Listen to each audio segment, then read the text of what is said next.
Bueno, muchísimas gracias a todos. Es un verdadero placer, alegría, emoción ver la sala casi repleta.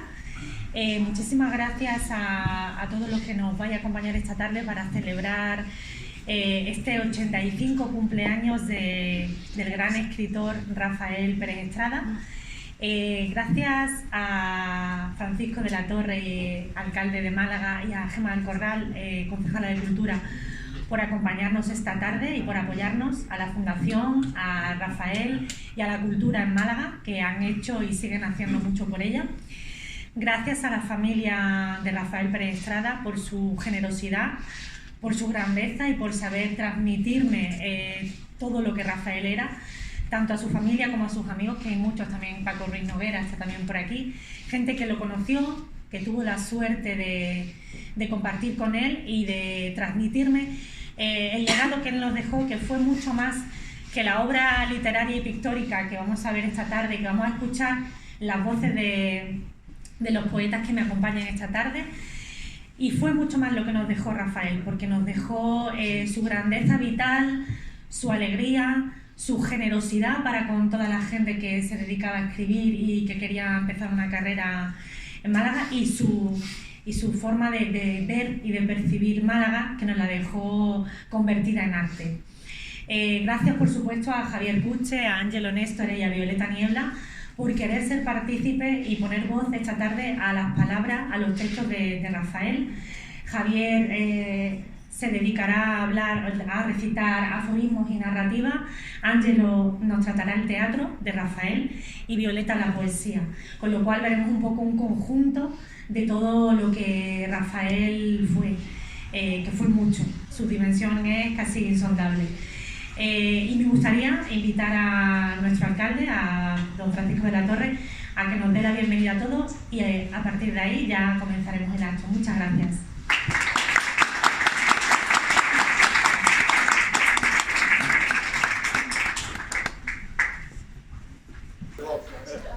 Después de las palabras tendrá que haber un poco más que decir, ¿no? Yo simplemente agradecerle a Ana su esfuerzo y su impulso, que es digno de ser elogiado, y lo hago con mucho gusto.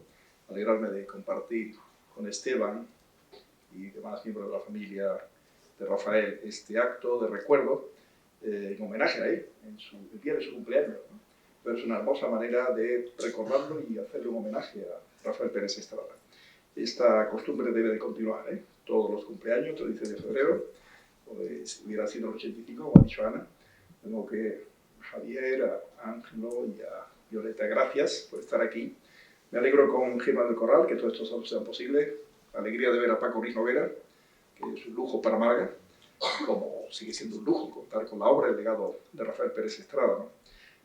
Rafael más una vez mostraba su orgullo de ser malagueño y ciudad del goce y de la dicha, decía, de Málaga, ¿no? Eligió Málaga, podría haber vivido, hubiera querido en Madrid, etcétera, ¿no? Por su capacidad, por su proyección profesional y su proyección como gran creador literario, ¿no? Y él quería Málaga, y es lógico que Málaga demuestre su cariño, su recuerdo, su afecto a Rafael y a su obra. De modo que yo ahí termino para que Javier, Ángel y Violeta, en el orden que sea, intervengan. La pantalla está preparada. Bueno, pues vamos a comenzar con el recital. Tiene la palabra Ángelo Néstor. Muchas gracias, Ana. Pues para mí es un honor estar aquí en ese día tan importante para la cultura y la sociedad malagueña. Y os voy a presentar unos pequeños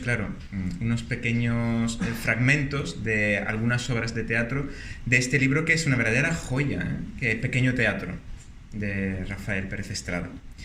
Y en su obra teatral, una vez más, no solo en la poética, relatos, aforismos o en las ilustraciones, podemos ver el destello que tenía como artista, como creador. Y evidentemente un artista luego, cuando es un artista pleno, pues realmente haga lo que haga, lo hace de una forma extraordinaria. Y ahora veréis cómo consigue unir lo intelectual también a la ironía. Y jugar con la ironía de una forma intelectual es muy complicado, y él lo hace muy bien. Entonces, el primer fragmento que voy a leer es de una obra que se llama Una tarde en el despacho de los abogados antropófagos. Ya tiene ¿no? buena pinta. Y entonces, bueno, me había planteado cómo hacerlo. Voy a leer tanto las acotaciones como las voces de los personajes. Entonces, intentamos, ¿no? Un poco ponernos en la piel de los personajes y que no me pasa nada, simplemente que son personajes distintos.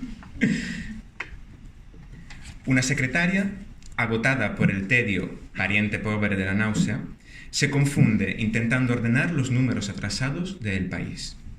Llaman a la puerta. De inmediato, como recortables, asoman las cabezas de los abogados tras las puertas de sus respectivos despachos. La secretaria abre. Bajo la luz de neón, el cliente, un joven impersonal con algo de añoranza y romanticismo. Viste jersey color cielo, incluso lleva tejida una nube en la parte más visible del jersey y sostiene un ramo de petunias. Secretaria. ¿Qué desea? Y el cliente le contesta, verá, tengo un problema relativamente importante, o quizás muy importante. Bueno, bien pensado, creo que es decididamente importante. ¿Corresponde ese problema a alguna especialidad determinada de la ciencia del derecho? Es decir, dentro de la generalidad problema, el suyo es de difícil clasificación. No sé, puede que se trate tan solo de una duda ontológica. ¿Respecto de qué o de quién? Diría, me atrevería a decir que tiene que ver con la naturaleza del rinoceronte, el gran mito de la literatura europea, la aberración de Fellini, la fresa de Ionesco. ¿De todos los rinocerontes o de uno en particular? La cuestión la fijo, y me es bastante, en la naturaleza del rinoceronte. Ahora la secretaria se levanta, va hacia el cliente y, sin que éste pueda hacer nada por evitarlo, le arrebata el ramo de petunias. De inmediato pasa lo que intuimos como un cuartito de servicio. Cierra la puerta, se le oye masticar la fragilidad de las petunias. Al cabo de unos minutos vuelve a escena limpiándose las comisuras de los labios. Y dice, la naturaleza del rinoceronte, pero ¿es que el rinoceronte tiene naturaleza? Bueno, supongo que en un despacho de tanta prosapia como este habrá al menos una naturaleza disponible para cada cosa, bueno, para cada bien, como creo que dicen ustedes. Tal vez tenga razón, sin embargo, la dificultad estriba en que no puedo anunciar su visita a ninguno de mis jefes sin previamente conocer más detalles del caso. Se trata, ya sabe, de la especialidad. Asoman nuevamente las cabezas de los abogados. Parpadean, incluso observan con cólera a la secretaria y sus indecisiones. El cliente dice, pues no sé cómo ayudarle.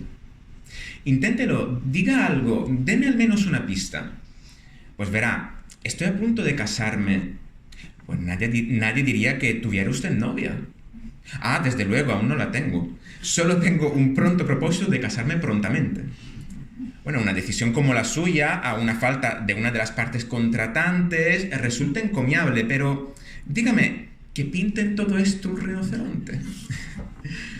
Tengo puesta la ilusión en que al salir de la iglesia... ¿Ha dicho iglesia? Sí, iglesia, no conozco otra forma. Siga.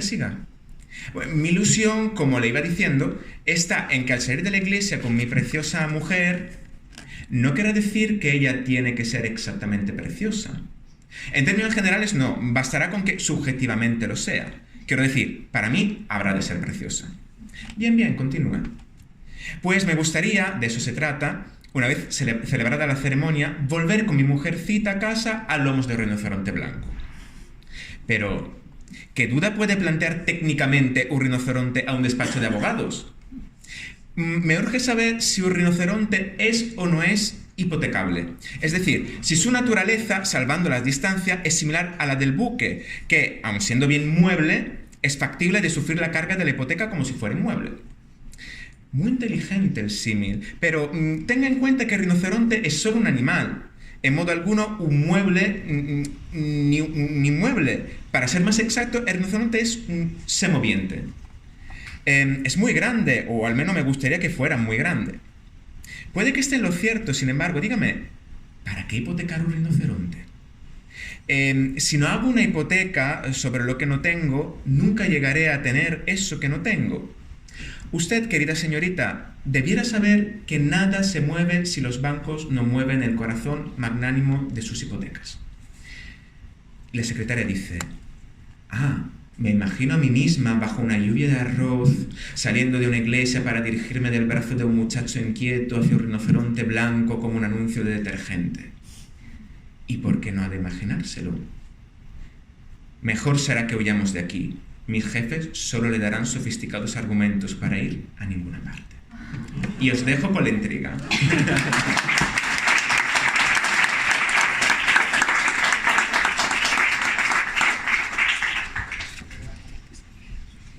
Bueno, pues hola.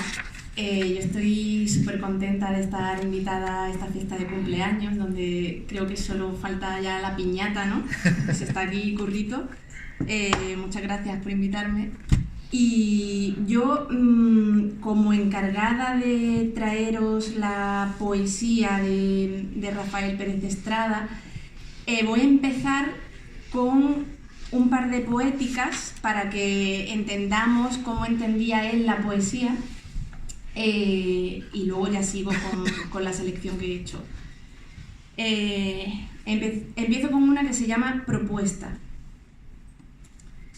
El poema debe ser cristalográfico, depender en todo de ocultas reglas de armonía, cuyo conocimiento le está vedado al propio creador. Su validez, es decir, su utilidad estética, deberá comprobarse con luz negra. Todo poema brilla en la oscuridad y la ilumina. También hay poemas que nos sorprenden con sus vuelos, de tal manera que, aun conscientes de haberlos concebido, somos incapaces de describir su misterio. Lejanamente comparable a la arquitectura del agua, la mano no ha de llegar al poema. Solo el ciego podrá describirnos los azules de este atardecer, escribir o levitar. Y luego tiene otra que sí, que se titula Poética y justo empieza diciendo escribir o levitar. El poema es solo el espejismo del poema que soñamos. Hondo, al final de la llaga está el poema. Y me ha hecho gracia esta entrada que dice: he leído en mi propio diario, 1995. Escribir es el destino del hombre, el silencio, su cómplice. Y ahora tengo miedo de dejar de escribir. Es la pasión la que nos sostiene. Cada astro es una letra componiendo un verbo difícil. Morir quizás sea escribir la palabra muerte.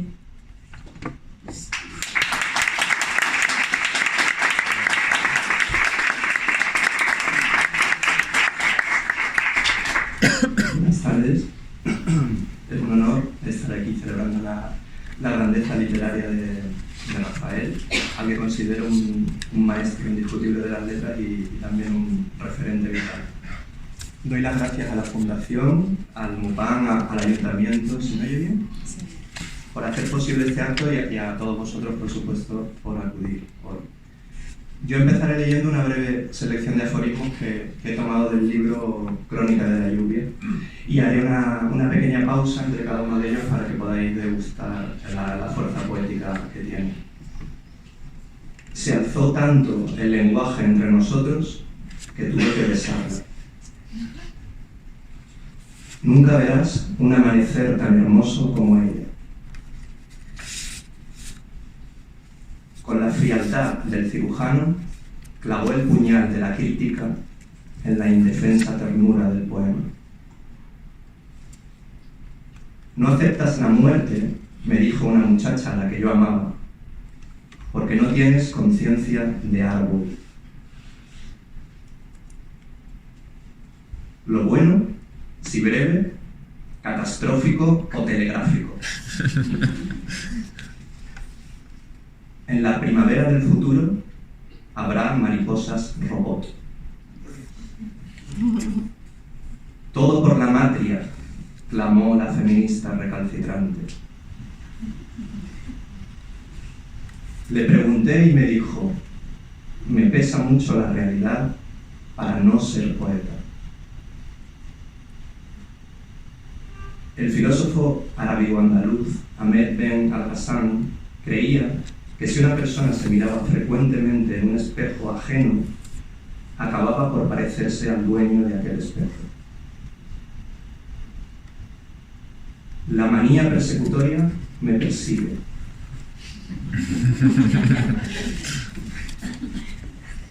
Hay una leyenda china que sostiene que la luna se alimenta de agua, de tal manera que si no hubiera fuentes y lagos, la luna perecería. El origen de la niebla está en el pensamiento. ¡Qué redundancia! Llueve sobre el mar. Aquel hombre exquisito solo se vestía con el rastro de perfume que dejan algunas señoras al salir de los ascensores. Se amaban porque tenían vocación de cuerpo. De la lluvia en el mar nacen las sirenas. Y al morir, ¿a dónde van nuestros sueños? El cisne es pariente de la jirafa. La luna, madre de las sombras.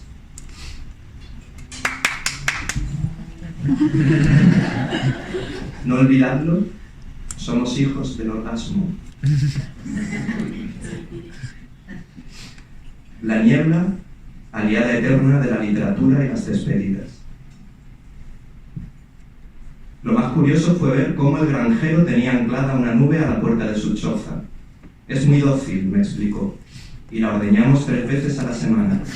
Más no necesitan nuestras tierras. Era de noche y me encontré al poeta. Estaba tiritando de inédito. Se cuenta de una mujer que fue devorada por la luna y se dice que sus gritos eran de plata. Corría un muchacho perseguido por la lluvia. Comprobé, con gran sorpresa mía, cómo cada vez que pulsaba el interruptor de la luz, el cielo se encendía y apagaba a mi antojo. Fue un parto terrible y tras esfuerzo y lágrimas alumbró al fin una estrella que voló al infinito y pudo decirse con toda lógica que había dado a luz. Era un bosque de infinitos árboles y cada árbol tenía un columpio y en cada columpio un niño muerto esperaba la resurrección de la carne. En el eclipse, el pájaro intuye la muerte. La palabra nace, afirma Herbert Conway, cuando en el silencio, en el primer silencio, un hombre imita a un papagayo. Pues os voy a leer otro fragmento de otra obra que se llama La impaciencia del que espera la lluvia. El enfermo espera la lluvia y la lluvia es un imposible. Siente vergüenza el enfermo de su sequedad. Un aire calizo asfixia la voluntad del enfermo. La voluntad es su infortunio, el arrebato su terapia. El médico ha fijado el diagnóstico: síndrome emocional de gran alcance, un cuadro elemental de intoxicación poética. Se ha impuesto un severo tratamiento de prosa, 3 tomas al día, pero la lluvia, la gran consoladora, no llega. Se desprenden los labios del poeta, pétalos marchitos. Hay noches en las que, descalzo, el enfermo se aproxima a las cañerías de la casa. Desea oír el son de tripas de las cañerías y ha soñado con una nube caprichosa, una nube huyendo. Amanece y se deshace la pesadilla. En torno a los pies del enfermo, las cucarachas dejan los indicios del asco. Y ha soñado con palabras de polvo, quebradizas, palabras cuyo sentido desconoce. El enfermo dice: la sequía trae la desdicha. Avergonzado de su dolencia, el enfermo, no obstante, espera la lluvia. Si pudiera, abriría un hueco en estas paredes, derribaría tabiques e impedimentos. Sabe que detrás de ellos, lo lineal espera. Y dice: detrás de la casa está la sequía, detrás de la sequía empieza nuevamente el horizonte. Está a punto de llorar, sin embargo, aparenta una gran indiferencia. Si llorase, bebería sus lágrimas.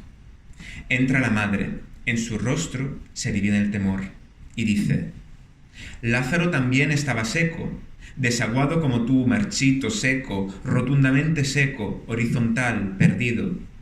Y el enfermo le contesta: el ejemplo de Lázaro no me consuela, y la resurrección tampoco, pues una nueva muerte vendrá a imponer su caspa.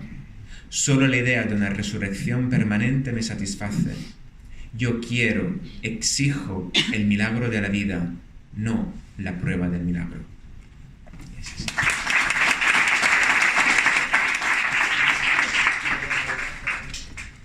Bueno, pues yo le venía diciendo a Ángelo por el camino que estaba hoy más nerviosa de lo normal porque, claro, voy a leer los poemas de otra persona. No es lo mismo defender tus propios poemas que los poemas de otro. Sobre todo porque yo no tuve la suerte de conocer a Rafael en persona, solo lo conozco a través de su obra.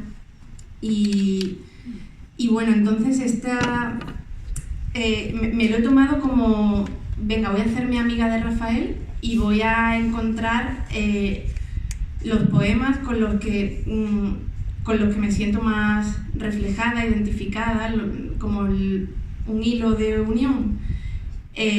Por eso ahora los 3 poemitas que os voy a leer conectan conmigo, porque bueno, este que se titula Oro, pues cuando lo he encontrado ha sido... Yo tengo un libro ahora en camino que espero que se publique muy pronto, que se llama Compro Oro, y estoy hablando de mi relación con el dinero y de la relación de mi familia con el dinero y con el juego. Entonces, bueno, os leo. Conviene la arquitectura áurea a las piedras preciosas. Su fulgor las confunde y eleva a la pureza exacta del brillo inmaterial.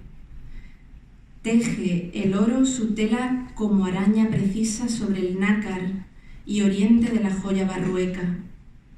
Mas quien al oro acude, disfraza de modestia su avaricia, de elegancia su lucro, de estilo su comercio. Y luego tiene otro que se titula El jugador, por eso me venía súper bien. Se jugó el sol a la ruleta, el cansancio a la esgrima, la nostalgia a los dados, la tristeza a los naipes, y robó la transparente timidez del rocío. Cambió su sombra en fichas y perdió la mañana. Y luego he elegido este, que se llama Agosto del 53, por una cosa totalmente aleatoria, un poco... no tiene nada que ver con el juego, pero sí habla del amarillo y yo, bueno, estoy ahora en un proceso de elegir los azulejos de mi casa y la cocina va a ser amarilla. Agosto del 53. Gran importancia tuvo el amarillo en el verano del 53. Quizás su luminosidad, su acre sabor justifiquen este especial afecto. También es amable el amarillo, y el horizonte se hizo nostálgico y oculto, demasiado lejano. Bañarse en la noche es cazar transparencias, separarlas como un juego de cromos de la matriz del mar. Y los perros ladraron persiguiendo las sombras, y un avión fingía el vuelo de una estrella.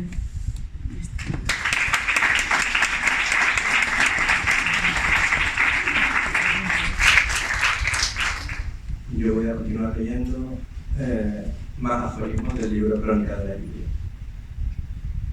Cree el ángel en su inocencia que hay hombres de la guarda. El ángel del ciego es tacto. El ángel del suicida tiene forma de grito.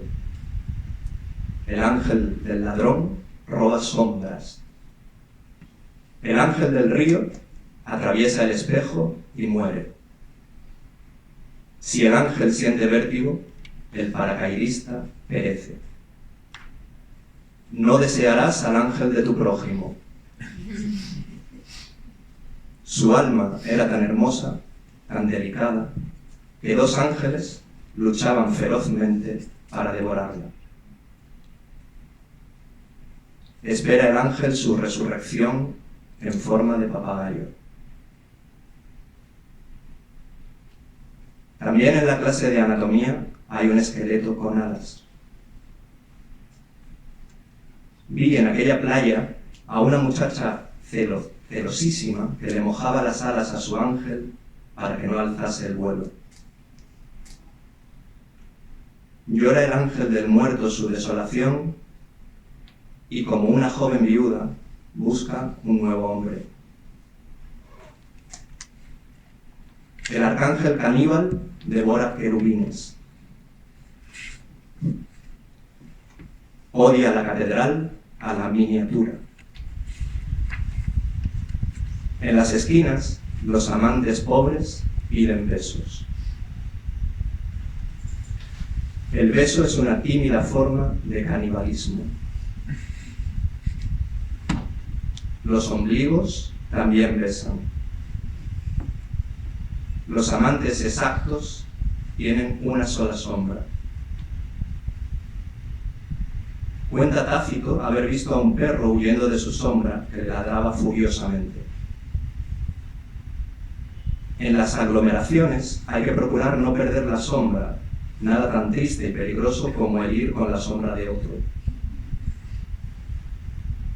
Se desprende el pájaro de la sombra y vuela, pues la sombra es el ancla del cuerpo. El pulcro procura que su sombra no se arrastre excesivamente, que no se ensucie y que nadie la pise. Cuenta Plinio el joven de un país poblado por sombras sin hombres. La sombra más libre es la del pájaro, que no llega a tocar el cuerpo del que es sombra. Tiemblan los amantes cuando en las noches sus sombras se confunden. La sombra de la palabra es el eco. El espejo es el antecedente remoto del cine. ¿Qué hacen los espejos cuando nadie los mira? En la oscuridad, el espejo perece. Dice el profeta: seréis juzgados por vuestros sueños. El sueño, y no la huella digital, es el método más eficaz para identificar a una persona. Los amantes perfectos se intercambian los sueños. Como única línea, había una interrogación en la palma de su mano. El melómano, siempre atento y discreto, acaba por descubrir un ruiseñor camuflado en el escote de la diva. Cantaba pompas de jabón. Nunca le digas al oculista que tienes una fe ciega en él. El voyeur tiene la pupila en forma de ojo de cerradura. El profesor necio amenaza al niño ciego con el cuarto oscuro. Decirle a un ciego hasta la vista es ponerle en camino del milagro. Cada cosa a su tiempo. Duerme feliz el asesino con su víctima y bajo la almohada esconde el puñal. La luna es la imperfección de la oscuridad. Los ahogados sueñan eternamente con la tierra. Lo contrario a cementerio es supermercado. Como veis, el humor recorre toda la obra de Rafael Pérez Estrada. Yo voy a cerrar esta intervención con un aforismo que quizás arranque alguna sonrisa. Mejor ser un buen inválido que un mal deportista.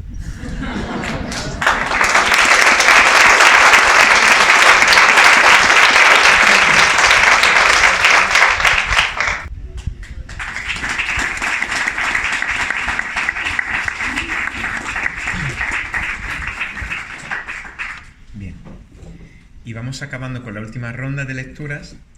Y este fragmento que voy a leer recoge también uno de los temas de Rafael, que es los sueños, como parte de los aforismos que ha leído Javier. Y ese me gusta mucho, se llama Soñador y Clown. Entonces, y dice así: el clown, serio, en su papel de contrapunto, tiene, como todos los clowns, la cara maquillada de blanco. Bajo la mirada del soñador se desmaya el ceniciento color de las ojeras. El clown ha entrado feliz y decidido en la pista. El soñador, apoyado en la necesidad de sueño. La cara inexpresiva del clown asusta a un niño. El soñador le dice: «Buenas noches, ¿es usted la luna?»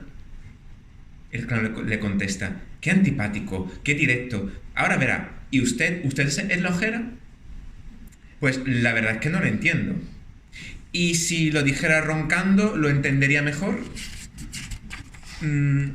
Verdaderamente, como en el sueño de uno, en ninguna parte. Le encuentro demasiado agresivo para ser parte de un espectáculo. Y el clown le dice: «Le propongo que adivine una cosita. Una cosita que tiene 7 puntos y es roja como una gota de sangre. Una cosita que cuando alcanza la yema de los dedos, no sé por qué, echa a volar». Y el soñador le dice: «Lo tengo». «Ah, bueno, no se trata de tener o no tener, se trata de decirlo».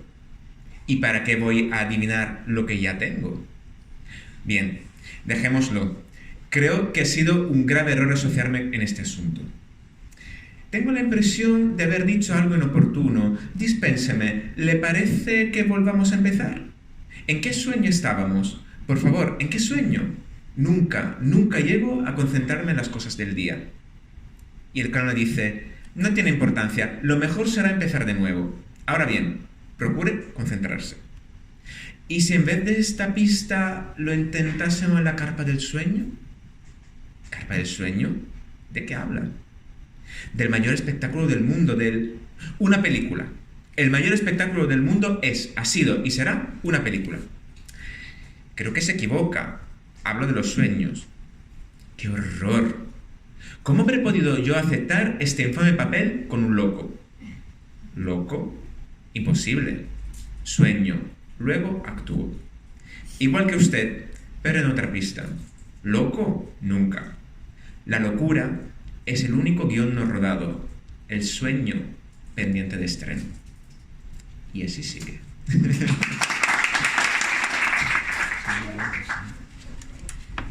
Bueno, pues sigo con las afinidades que tenemos en común y bueno, una era el mar, ¿no?, que es como otra de las obsesiones, y este se llama Desnudo frente al mar.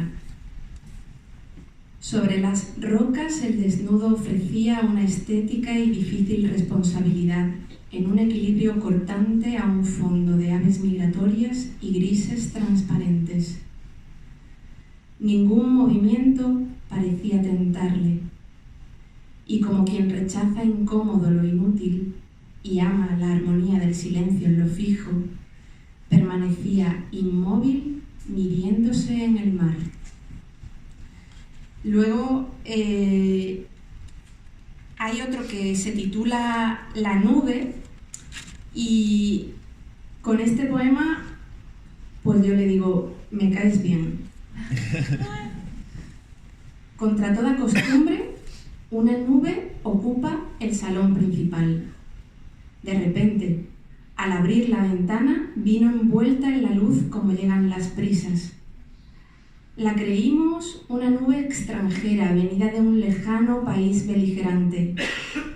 No molesta y siempre está nublando el techo de la sala. Un detalle exquisito.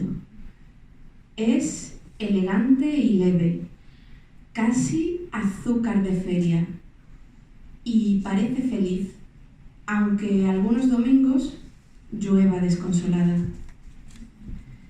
Y bueno, por último, este que bueno, me ha recordado a que yo de pequeña también vivía frente al mar y ha sido una escena que me ha gustado. Me despierto. Vivo frente al Mediterráneo en un 5º piso. Próximo oigo al caballo relinchar. Sé que trota con cuidado entre los muebles y las antiguas piezas de decoración. Entonces sé que de nuevo la poesía me visita. Debo tener cuidado, cerrar todas las puertas. No es extraño que un río fluya nervioso bajo los armarios, apenas sin rozar las gastadas tapicerías, ni tampoco que un espejismo me impida afeitarme. Fuera, el arco iris se empeña en ser un obstáculo absoluto.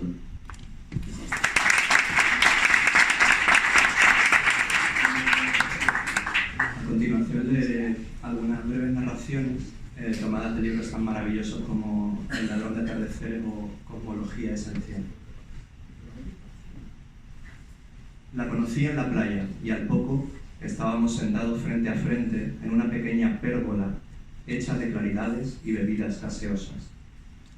Charlábamos de tal manera que por un momento temí haber agotado el diccionario. Mas un diccionario puede decirse cuantas veces se desee, y volvimos a charlar, ahora con las palabras más hermosas y felices. Sin que lo advirtieran, empezó a oscurecer. Incluso el mar era una mancha de misterio moviéndose en un horizonte dominante y lineal. Pensé tener una metáfora luminosa para ofrecérsela. Iba a hacerlo cuando descubrí que también ella había anochecido, y que en la suavidad adolescente de su piel azul, los astros y constelaciones brillaban de una forma única, y tomándola de la mano, preferí hacerme cómplice del silencio. Bueno, Rafael era muy aficionado a inventar criaturas fascinantes y extrañas, ¿no? La siguiente pieza que voy a leer describe con brevedad a una de ellas, el Q, un minúsculo pájaro oriental que tal vez sea pariente remoto de Currica. El Q, híbrido de mosca y colibrí, surge en Kioto el Q, diminuto pájaro criado por el barón Yorimoto para que acompañase a un arce rojo en su dolorosa reducción a bonsái. Esta criatura es apenas visible y solo se alimenta de las lágrimas que vierten aquellos que en su sensibilidad se duelen de los excesos que se cometen contra la naturaleza. Y termino con el gran virtuoso del silencio. Nunca estuve tan distendido como la tarde que asistí al concierto más extraño de mi vida. Era el gran virtuoso del silencio. Durante más de 90 minutos permaneció inmóvil ante una partitura en blanco. Nadie como él ha sabido interpretar el vacío y la nada. El público, contagiado de la profesionalidad del artista, lo premió con una ovación silenciosa durante más de 15 minutos, y no exagero.